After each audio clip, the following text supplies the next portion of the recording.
Hi friends, welcome to FG classes.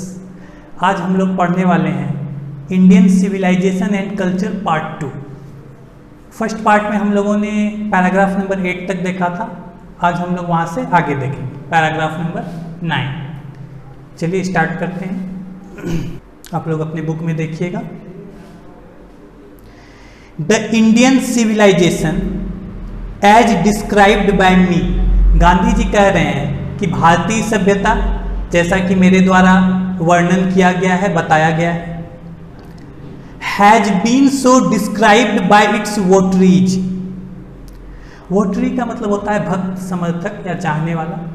इसको जो पसंद करते हैं, जो भी लोग भारतीय सभ्यता को पसंद करते हैं, वो भी भारतीय सभ्यता का वर्णन इसी तरह से किए हैं, इसी तरह से बताए हैं भारतीय सभ्यता को। In no part of the world and under no civilization have all men attained perfection। Gandhi ji का कहना है कि दुनिया का ऐसा कोई भी हिस्सा नहीं है या ऐसी कोई भी सभ्यता नहीं है जहाँ का हर आदमी परफेक्ट हो। परफेक्ट का मतलब होता है कि उसमें कोई दोष, कोई कमी नहीं है। वैसे भी बोला जाता है nobody is perfect in the world, कि इस वर्ल्ड में कोई भी परफेक्ट नहीं है। हर व्यक्ति में या हर चीज में कोई ना कोई दोष जरूर होता है, कुछ कमी जरूर होती है। परफेक्शन डज नॉट एग्जिस्ट, ये भी कहा जाता है कि परफेक्शन वर्ड एग्जिस्ट ही नहीं करता है। चलिए, तो कोई भी ऐसी सभ्यता नहीं है जहाँ का हर आदमी परफेक्ट हो। सब में कोई ना कोई दोष जरूर है, कुछ ना कुछ कमी जरूर है। The tendency of Indian civilisation is to elevate the moral being. Gandhi ji का कहना है कि भारतीय सभ्यता का जो झुकाव है, जो इंटरेस्ट है, जो फोकस है, वो इस तरफ है कि वह नैतिकता को बढ़ावा देती है, मॉरल बीइंग को, अच्छे आचरण, अच्छे व्यवहार को बढ़ावा देती है, गुड कंडक्ट को बढ़ावा देती है। एलिवेट का मतलब होता है, काफ़ी अच्छा वर्ड है आपका एलिवेट। एलिवेट का मतलब होता है ऊपर उठाना, और इसी से आपका वर्ड बना हुआ है एलिवेटर। एलिवेटर का मतलब लिफ्ट होता है। अमेरिकन इंग्लिश में आपका एलिवेटर बोला जाता है, ब्रिटिश इंग्लिश में हम लोग लिफ्ट बोलते हैं। इसका मतलब ये है ऊपर उठाना, एलिवेट का। यहाँ पर एलिवेट का मतलब है बढ़ावा देना, प्रोत्साहित करना। भारतीय सभ्यता किस चीज़ को बढ़ावा देती है, ये आपका काफ़ी इंपॉर्टेंट ऑब्जेक्टिव भी है। भारतीय सभ्यता मॉरल बीइंग को बढ़ावा देती है, नैतिकता को बढ़ावा देती है, अच्छे आचरण को बढ़ावा देती है। That of the Western civilization is to propagate immorality। और यदि हम लोग वेस्टर्न सिविलाइजेशन की बात करें, पश्चिमी सभ्यता की बात करें, तो वह अनैतिकता का प्रचार करती है, इमोरलिटी का प्रचार करती है। प्रोपगेट का मतलब होता है प्रचार करना, फैलाना, और इमोरलिटी हो गया आपका इमोरल बिहेवियर, अनैतिक आचरण। इंडियन सिविलाइजेशन मॉरलिटी को बढ़ाती है, उसको बढ़ावा देती है, और जो वेस्टर्न सिविलाइजेशन है वो इमोरलिटी को बढ़ावा देती है। The latter is godless. यहाँ पर एक वर्ड यूज किया गया है लैटर, काफी अच्छा वर्ड है, इसको समझ लीजिए।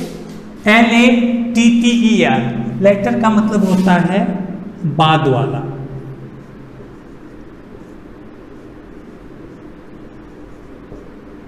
आपने एक वर्ड पढ़ा होगा लेटर, LATER।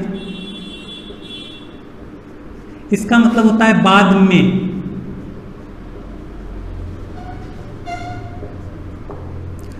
यहां पर जो आपका वर्ड यूज किया गया है वो है LATTER।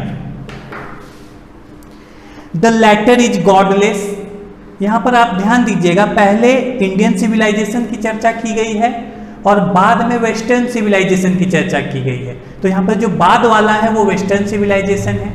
जो वेस्टर्न सिविलाइजेशन है, जो पश्चिमी सभ्यता है, वो गॉडलेस है, यानी उसका भगवान में विश्वास नहीं है, वो ईश्वर पे भरोसा नहीं करता है, वो ईश्वर विहीन है western civilisation.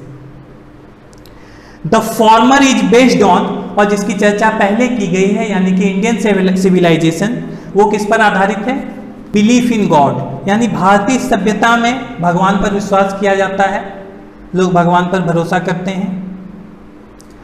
So understanding and so believing ऐसा समझकर और ऐसा विश्वास करके, it behoves every lover of India, यह आवश्यक है भारत के हर प्रेमी के लिए, जो भी लोग अपने देश भारत से प्रेम करते हैं, to cling to the old Indian civilization, कि वह प्राचीन भारतीय सभ्यता से चिपका रहे। क्लिंग का मतलब चिपकना होता है। Even as a child clings to the mother's breast, जिस तरह की एक बच्चा अपनी माँ की छाती से चिपका रहता है, उसी तरह भारत के जितने भी चाहने वाले लोग हैं उन्हें प्राचीन भारतीय सभ्यता से चिपके रहना चाहिए।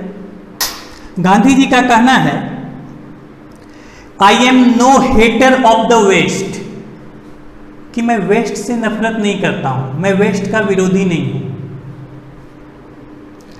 आई am thankful to the West for many a thing, Gandhi ji आगे कहते हैं कि मैं पश्चिमी सभ्यता का आभारी हूं बहुत सारी चीज़ों के लिए। I have learned from western literature, Gandhi ji का कहना है कि उन्होंने बहुत सारी चीज़ें सीखी हैं वेस्टर्न लिटरेचर से, पश्चिमी साहित्य से। लिटरेचर आप लोग समझते होंगे, फिर भी मैं एक बार बता देना चाहता हूँ। दो चीज़ें होती हैं, एक तो आपका लैंग्वेज होता है, ध्यान दीजिएगा। लैंग्वेज क्या होता है? भाषा किसे कहते हैं? भाषा वह माध्यम है जिससे हम अपने विचार को बोलकर या लिखकर प्रकट करते हैं, या दूसरे के विचारों को सुनकर या पढ़कर समझते हैं। ये मीडियम ऑफ कम्युनिकेशन है लैंग्वेज। और किसी भी लैंग्वेज में जो भी आपकी स्टोरीज लिखी जाती हैं, पोएम्स लिखी जाती हैं, नॉवेल्स, ड्रामा वगैरह लिखे जाते हैं, वो आपका लिटरेचर कहलाता है। अभी जो हम लोग पढ़ रहे हैं इंडियन सिविलाइजेशन एंड कल्चर, ये भी आपका लिटरेचर ही है, प्रोज सेक्शन है आपका। तो गांधी जी ने वेस्टर्न लिटरेचर से बहुत सारी चीज़ें सीखी हैं, पश्चिमी साहित्य से, उनके बुक्स वगैरह से। But I am thankful to modern civilisation, Gandhi ji कहते हैं कि लेकिन मैं मॉडर्न सिविलाइजेशन, आधुनिक सभ्यता का आभारी हूं, फॉर टीचिंग मी दैट, मुझे यह सिखाने के लिए कि if I want India to rise to its fullest height, कि यदि मैं भारत को सर्वोच्च स्थान पर ले जाना चाहता हूं, I must tell my countryman frankly, तो मैं अपने देशवासियों से स्पष्ट रूप से कहूंगा that after years and years of experience of modern civilization, कि आधुनिक सभ्यता के सालों साल के अनुभव के बाद I have learned one lesson from it, मैंने इससे एक चीज सीखी है, and that is that we must shun it at all costs, और वह यह बात है कि हमें हर हाल में इससे बचना चाहिए, इससे दूर रहना चाहिए। सन का मतलब होता है SHUN, सन का मतलब होता है दूर रहना, बचना। तो पैराग्राफ 10 में गांधी जी ये कहना चाहते हैं कि वो वेस्टर्न सिविलाइजेशन से नफरत नहीं करते हैं, ऐसी कोई बात नहीं है। वो आभारी हैं वेस्टर्न सिविलाइजेशन के कि उन्होंने बहुत सारी चीज़ें सीखी हैं उनसे, उनके साहित्य से, उनके लिटरेचर से। और गांधी जी का ये भी कहना है कि सालों साल मॉडर्न सिविलाइजेशन के अनुभव के बाद उनको ये पता चला, उन्होंने एक बात सीखी कि उनको हर हाल में इससे दूर रहना चाहिए। चलिए अब हम लोग पैराग्राफ 11 देखते हैं। गांधी जी कहते हैं what is that modern civilization, कि मॉडर्न सिविलाइजेशन है क्या? It is the worship of the material.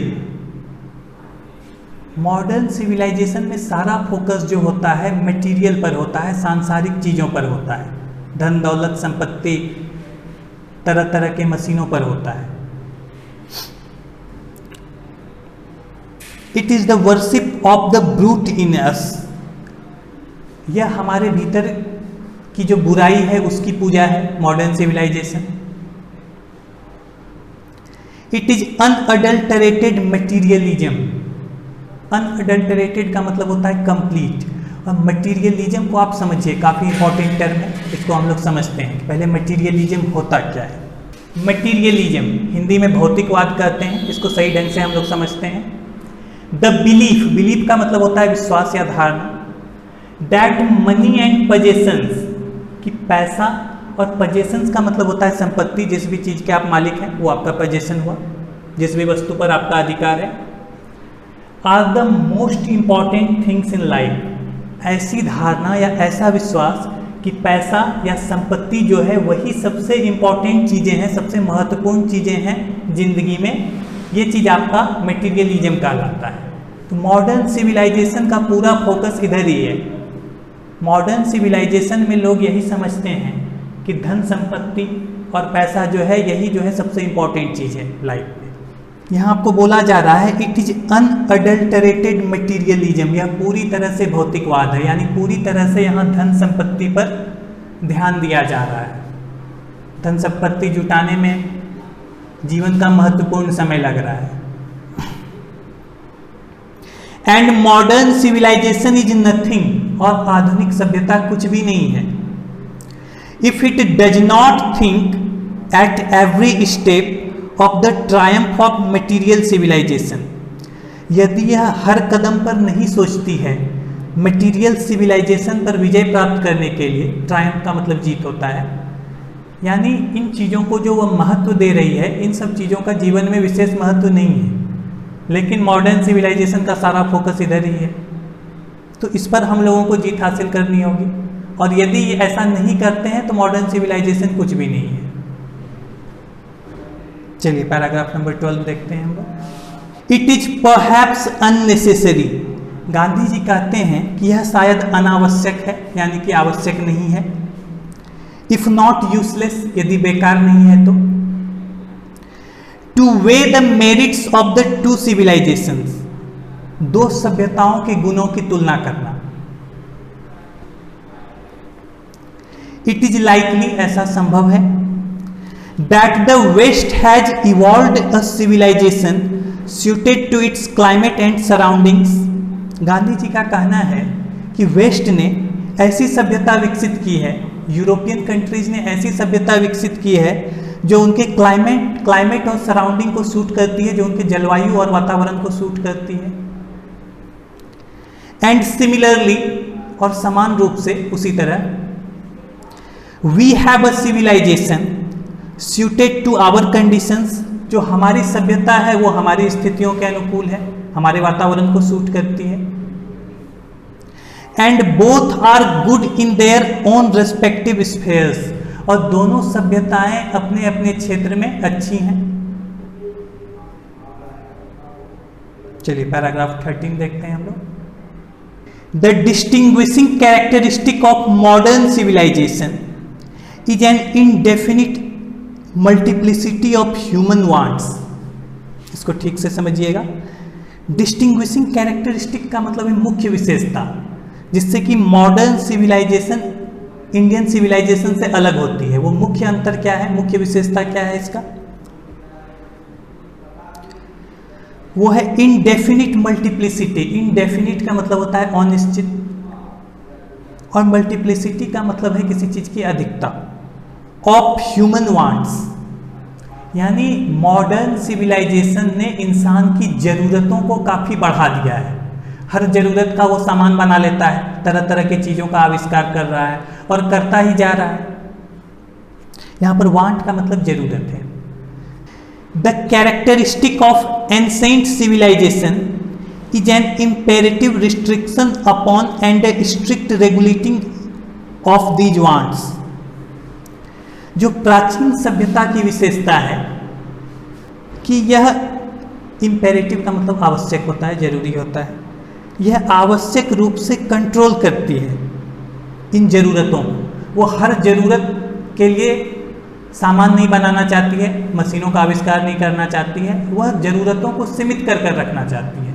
लेकिन मॉडर्न सिविलाइजेशन में हर जरूरत को पूरा करने का प्रयास किया जाता है।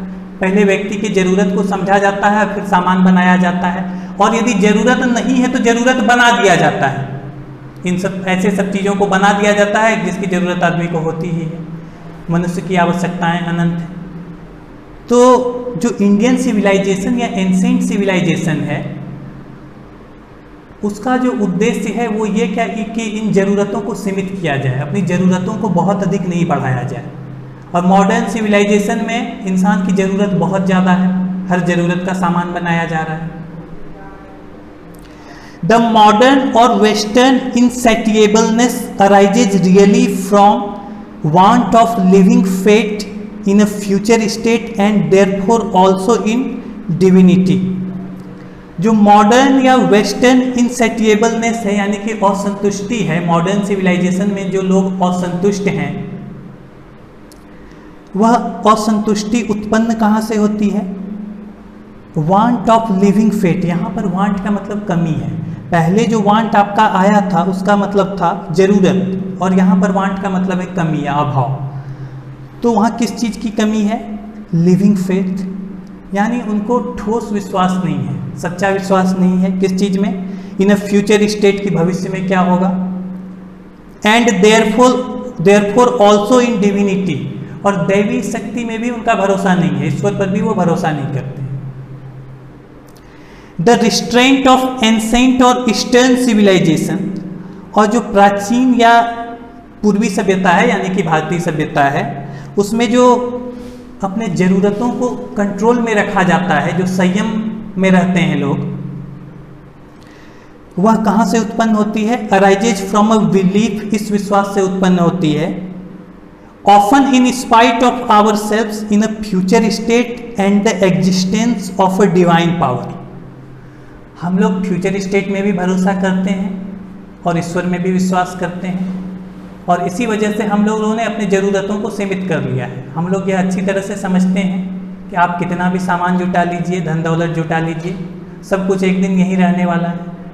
गांधी जी ये कहना चाहते हैं कि भारत के लोग जो हैं, जो इंडियन सिविलाइजेशन है, उसमें फिजिकल चीज़ों से ज़्यादा स्पिरिचुअल चीज़ों को महत्व दिया जाता है। फिजिकल वो चीज़ें होती हैं जो आपको इस संसार में आने के बाद मिलती हैं, सामान जिसको आप टच कर सकते हैं, देख सकते हैं, जिसमें वजन होता है, वो सारी चीज़ें फिजिकल होती हैं।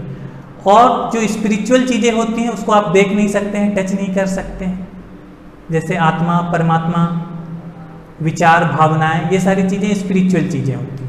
और भारतीय सभ्यता का फोकस जो है ज़्यादा इधर रहता है, स्पिरिचुअलिज्म की तरफ, आध्यात्म की तरफ। Paragraph 14। Some of the immediate and brilliant results of modern inventions are too maddening to resist। अभी हाल फिलहाल में कुछ ऐसे चीज़ों के आविष्कार हुए हैं जो किसी को भी पागल बना सकते हैं, कोई भी उन चीज़ों के पीछे दीवाना हो सकता है, अपने आप को रोकना मुश्किल है। इतने शानदार सब इन्वेंशन हुए हैं। But I have no manner of doubt, Gandhi ji कहते हैं कि मुझे कोई संदेह नहीं है, that the victory of man lies in that resistance, कि जो इंसान की जीत है वह खुद को कंट्रोल में रखने पर है, नियंत्रण में रखने पर है। सांसारिक चीज़ों के पीछे भागने से काम नहीं चलेगा, उनका कहना है। We are in danger of bartering away the permanent good for a momentary pleasure. Gandhi ji का ये कहना है कि हम लोग उस खतरे में हैं कि हम लोगों के पास जो अच्छाई है, सदा से है, उसको हम लोग खो सकते हैं क्षणिक सुख के लिए। जो परमानेंट गुड है उसको हम लोग गंवा सकते हैं यदि हम लोग इन चीज़ों के पीछे भागेंगे। Just as in the west they have made wonderful discoveries in things material. Gandhi ji का कहना है जैसा कि वेस्ट में यानी कि पश्चिमी देशों में उन लोगों ने शानदार सब खोज किए हैं, तरह तरह की चीज़ों का आविष्कार किया है उन लोगों ने। सिमिलरली उसी तरह Hinduism has made still more marvellous discoveries in things of religion of the spirit of the soul. जो हिंदुत्व है उसने और भी शानदार चीज़ें खोजी हैं। किस क्षेत्र में? धर्म के क्षेत्र में, आध्यात्म के क्षेत्र में, आत्मा के क्षेत्र में। But we have no eye for these great and fine discoveries. Gandhi ji का कहना है कि हम लोगों ने भी बहुत सारी चीज़ें खोजी हैं जो कि काफ़ी महान हैं और काफ़ी शानदार डिस्कवरीज हैं, लेकिन हमारा ध्यान इस तरफ नहीं है। We are dazzled by the material progress that western science has made. Western science ने जो प्रगति की है उससे हम बहुत अधिक प्रभावित हैं और हमारा भी ध्यान वहीं चला जाता है। I am not enamoured of that progress. Gandhi ji का कहना है कि मैं उस प्रगति से मोहित नहीं हूं, यानी गांधी जी बहुत अधिक प्रभावित नहीं है। इनफैक्ट वास्तव में इट ऑलमोस्ट सीम्स, ऐसा मालूम होता है, as though God in his wisdom has prevented India from progressing along those lines. Gandhi ji का कहना है कि शायद भगवान ने हम लोगों को रोका है, भारत को रोका है उन रास्तों पर प्रगति करने से कि भारत तरह तरह के मशीनों का आविष्कार नहीं कर रहा है, सुख सुविधा का सामान नहीं जुटा रहा है, तो भगवान ने ही हम लोगों को रोका है। सो दैट, ताकि it might fulfil it's special mission, ताकि यह अपना जो विशेष अभियान है उसको पूरा कर सके, of resisting the onerous of materialism, ताकि यह भौतिकवाद के प्रवाह को रोक सके, यानी तरह तरह की चीज़ों को, अपने ज़रूरतों को वह सीमित कर सके। वेस्टर्न सिविलाइजेशन में तरह तरह के सामानों को बनाया जा रहा है, मशीनों को बनाया जा रहा है, लेकिन इंडियन सिविलाइजेशन में गांधी जी ये चाहते हैं कि हम लोग अपनी ज़रूरतों को सीमित करें। हमारा स्पेशल मिशन यही है। चलिए बाकी हम लोग नेक्स्ट वीडियो में पढ़ते हैं। Thank you.